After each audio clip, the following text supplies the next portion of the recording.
کسی زمانے کا قصہ ہے۔ ایک چھوٹے سے گاؤں میں ایک گوالا رہتا تھا جس کا نام پارس تھا اور اس کی بیوی کا نام ہائمہ تھا۔ دونوں میاں بیوی ایک طبیلے کے مالک تھے۔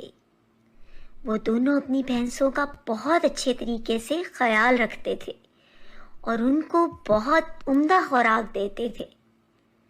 اس وجہ سے پارس کی بھینسیں بہت عمدہ دودھ دیتی تھیں۔ گاؤں میں سبھی پارس اور ہائمہ سے دودھ لیتے تھے اور دونوں میاں بیوی اچھا خاصا کما لیتے تھے اور ان کی گزر بسر اچھی ہو جاتی تھی۔ لیکن اتنا اچھا خاصا کمانے کے باوجود پارس خوش نہیں تھا۔ وہ ہمیشہ ایک بڑے گھر اور مہنگی مہنگی گاڑیاں خریدنے کے بارے میں سوچتا رہتا تھا۔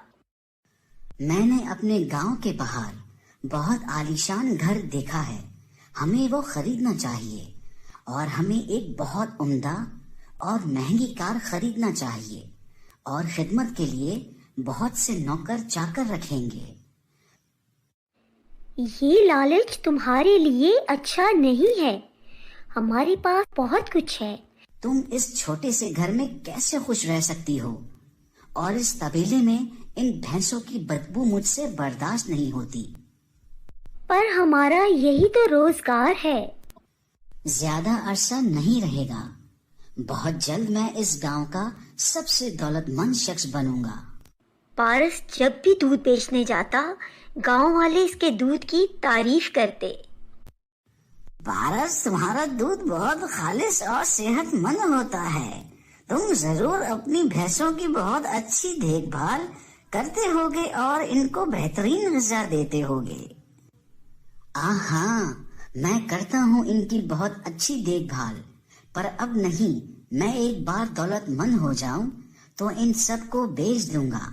مجھے اپنے گھر میں ان کی بدبو پسند نہیں۔ پر وہ بھینسیں ہی تو تمہارا روزگار ہیں، تمہیں ان سے محبت کرنی چاہیے۔ تمہیں اپنے کام سے لگن اور محبت ہونی چاہیے۔ میں بھی انڈے بیچتا ہوں اور ان میں بھی بدبو ہوتی ہے، مگر مجھے اپنے کام سے کوئی شکایت نہیں اور مجھے اپنے کام سے محبت ہے۔ تو پھر خیر، انڈے بیچنا ہی شاید تمہاری تقدیر ہے، پر میری تقدیر میں اور اہم کام باقی ہیں۔ مہنگی چیزیں خریدنا، مہنگا لباس اور مہنگا گھر میری تقدیر ہے۔ یہ لالچ تمہیں کہیں کا نہیں چھوڑے گا میرے بھائی۔ یہ بات تم جتنی جلدی سمجھ لو گے تمہارے لیے اتنا ہی بہتر ہوگا۔ او چلو، میں نے پہلے ہی اپنا وقت یہاں برباد کر دیا، اب میں جاتا ہوں۔ ان بدبودار انڈوں کا کاروبار تمہیں ہی مبارک ہو۔ پارس کو جلدی تھی دولت مند بننے کی۔ وہ اکثر دولت مند بننے کے بارے میں ہی سوچتا رہتا تھا۔ بس اتنا ہی، یہ بہت کم ہے۔ مجھے اور زیادہ دودھ بیچنا ہوگا اور اس کا کوئی نہ کوئی تو راستہ ہوگا۔ میری تمام بھینسیں تندرست اور توانا ہیں، میں ان کو اور زیادہ دودھ دینے پر مجبور نہیں کر سکتا، ورنہ ان کی صحت خراب ہو جائے گی۔ اور اس سے بڑھ کر ایک مسئلہ یہ بھی ہے کہ اگر مجھے زیادہ دودھ حاصل ہو بھی جائے تو یہ ایک چھوٹا سا گاؤں ہے کہ اگر مجھے زیادہ دودھ حاصل ہو بھی جائے تو میں اسے بیچوں کیسے؟ ارے ہاں، میں پڑوس کے گاؤں میں جا کر اپنا دودھ بیچ سکتا ہوں۔ وہ ایک بڑا گاؤں ہے، وہاں بہت سے لوگ رہتے ہیں۔ مگر پھر مجھے اور بھینسیں خریدنی پڑیں گی، جس کے لیے میرے پاس اس وقت رقم نہیں ہے۔ نہیں، مجھے کچھ کرنا ہوگا۔ مجھے تو دولت مند بننا ہے، مجھے بڑا گھر لینا ہے، بڑی گاڑی لینی ہے۔ مجھے کچھ تو کرنا ہوگا، مجھے دودھ کی مقدار بڑھانی ہوگی۔ جب وہ اپنے گھر کی طرف روانہ ہوا تو اس نے دریا پر پہنچ کے سوچا، کیوں نہ میں دودھ میں پانی ملا دوں، اس طرح مجھے نئی بھینس بھی نہیں خریدنی پڑے گی اور دودھ کی مقدار بھی بڑھ جائے گی اور میں پڑوس کے گاؤں میں بھی دودھ بیچ سکوں گا۔ یہ بہترین ترکیب میرے ذہن میں آئی ہے، اس طرح کسی کو پتا بھی نہیں چلے گا کہ میں نے دودھ میں پانی ملایا ہے، اور میں زیادہ منافع بھی کما لوں گا۔ اور اس نے اگلے دن جب دودھ بیچنے کے لیے نکلا تو تمام بوتلوں میں آدھا دودھ بھرا اور آدھی بوتل خالی رہنے دی۔ پھر وہ دریا پر گیا اور اس نے بوتلوں میں پانی ملا دیا۔ پھر وہ گاؤں میں گیا اور اس نے سب کو وہ دودھ بیچ دیا۔ پانی ملانے کی وجہ سے آج اس کے پاس بہت سا دودھ بچ گیا، جسے پھر اس نے پڑوس کے گاؤں میں بیچ دیا۔ اس رات پارس بہت خوش تھا۔ اگر میں یہی کرتا رہا تو میں بہت جلد دولت مند بن جاؤں گا۔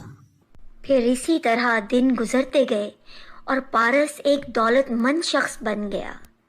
اس نے اپنے لیے ایک عالیشان گھر اور ایک گاڑی خریدی، اور اب وہ عمدہ لباس پہننے لگا۔ اب اس کا کاروبار بڑھنے لگا۔ اسے ملاوٹ کی اتنی عادت پڑی کہ اس نے دودھ کی مانگ بڑھنے کے باوجود نئی بھینس لینے کے لیے سوچا تک نہیں، بلکہ اس نے پانی کی مقدار کو اور بڑھا دیا، جس کی وجہ سے اس کے دودھ کا معیار اور گرتا گیا، اور لوگ اس سے اس کے دودھ کے بارے میں شکایت کرنے لگے۔ گاؤں والے اس کے گھر کے باہر جمع ہو گئے اور اس سے شکایت کرنے لگے۔ پارس، ہمیں تم سے تمہارے دودھ کے بارے میں شکایت ہے۔ اب تمہارا دودھ بالکل پانی کی طرح ہوتا ہے، اور اب اس کا ذائقہ بھی وہ نہیں رہا، اور تمہارے دودھ کو پی کر ہمارے بچے بھی بیمار ہو رہے ہیں۔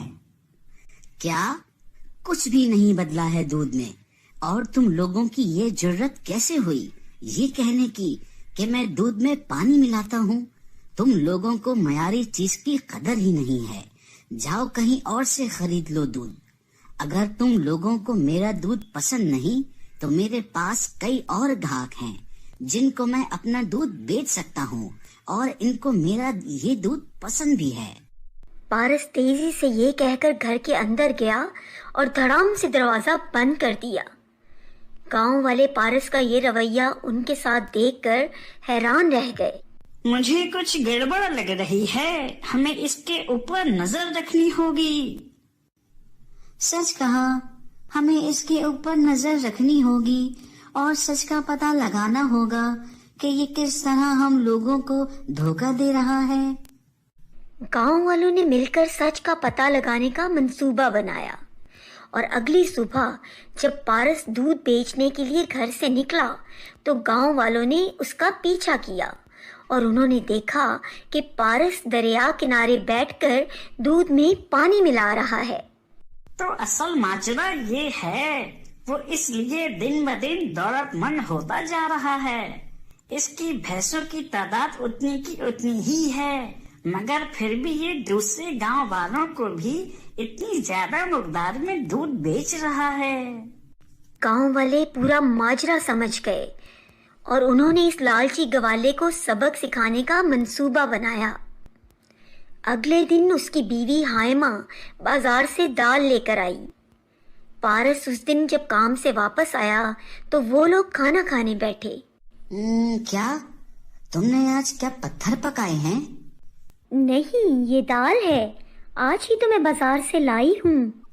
دکاندار نے تمہیں دال کے ساتھ چھوٹے چھوٹے پتھر ملا کر بیچ دی ہے۔ کل میں جا کر دکاندار سے بات کروں گا۔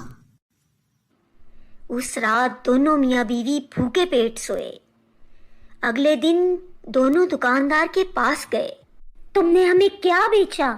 ہم نے تمہیں دال کے پیسے دیے تھے، پتھروں کے پیسے تو نہیں دیے تھے۔ جاؤ کہیں اور سے جا کر خریدو۔ اگر تمہیں میری دکان کا سامان پسند نہیں تو مجھے تمہاری ضرورت نہیں۔ پارس غصے میں گھر واپس آیا۔ کچھ دیر بعد وہ باہر گیا اور 1 درجن انڈے لے کر آیا۔ جب اس نے انڈے توڑے تو ان میں سے 10 انڈے پتھر کے نکلے۔ وہ غصے میں آگ بگولا ہو کر دکاندار کے پاس گیا۔ میں نے انڈوں کے پیسے دیے تھے، پتھروں کے تو نہیں۔ ہم نے بھی تمہیں دودھ کے پیسے دیے تھے، پانی کے نہیں۔ جاؤ کہیں اور سے جا کر خریدو۔ اگر تمہیں یہ پسند نہیں، مجھے تمہاری ضرورت نہیں۔ یہ سن کر پارس غصے سے گھر چلا گیا اب اس کے ساتھ یہ ہونے لگا، وہ جب بھی کچھ سامان بازار سے خرید کر لاتا اس میں کچھ نہ کچھ گڑبڑ ضرور ہوتی۔ وہ لاتا کچھ اور سامان سے نکلتا کچھ۔ میں اس چیز سے تنگ آ گئی ہوں، آخر اس کی وجہ کیا ہے؟ کوئی ہمیں صحیح سامان کیوں نہیں دیتا؟ وہ ہمیں دولت مند ہوتا دیکھ کر ہم سے حسد کر رہے ہیں اور ہمیں لوٹنے کے چکر میں ہیں۔ پارس اپنے لالچی رویے کی وجہ سے ایسا اندھا ہوا تھا کہ اس کو یہ سمجھ نہیں آئی کہ اس نے بھی تو ان سب کے ساتھ یہی کیا تھا، اور جب وہ اس کے پاس شکایت لے کر آئے تھے تو اس نے یہ کہہ کر انہیں دھتکار دیا تھا کہ اگر ان کو اس کا دودھ پسند نہیں تو کہیں اور سے جا کر لے لیں، اس سے ان کی کوئی ضرورت نہیں۔ کچھ دنوں بعد پڑوس کے گاؤں والوں نے بھی اس سے دودھ خریدنا بند کر دیا۔ جب اس کے پاس خرچے کے لیے کوئی رقم نہ بچی تو اس نے اپنے استعمال کی وہ چیزیں بیچنا شروع کریں جو اس نے ملاوٹ شدہ دودھ بیچ کر اس رقم سے خریدی تھی۔ اب پارس ایک غریب گوالا بن گیا تھا۔ اس کے پاس چند ہی بھینسیں بچی تھیں اور ایک چھوٹا سا گھر بچا تھا۔ اب تمہیں عقل آئی کہ تم نے کیا کیا؟ تمہاری لالچ کی وجہ سے ہم غریب ہوئے ہیں۔ اگر تم لالچ نہ کرتے اور ایمانداری سے خالص دودھ بیچتے تو آج ہم اس حال میں نہ ہوتے۔ ہاں، میں تمہاری بات سے اتفاق کرتا ہوں، تم صحیح کہتی ہو، مجھے تمہاری بات ماننی چاہیے تھی۔ دولت نے مجھے لالچی بنا دیا تھا۔ اب میں نے اپنی دولت ہی نہیں کھوئی بلکہ میں نے لوگوں کا اعتماد اور اپنی عزت بھی کھو دی ہے۔ ہائے افسوس، کاش میں لالچ نہ کرتا۔